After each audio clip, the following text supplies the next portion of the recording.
Okay, here's a piece of nice piece of Nobby Opal from Lightning Ridge, Australia. Rules in millimetres. The material's been wetted to help highlight the colours and the pattern in the stone. As you can see, it's got nice colours in it. Oops, sorry. It's got a band of colour there in the centre.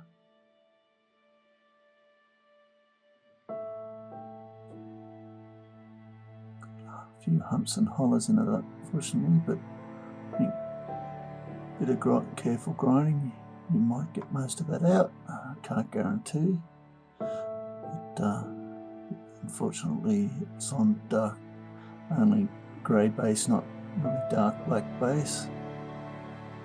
And you can see there's a hollow there, but I think you'll still get a nice stone out of that.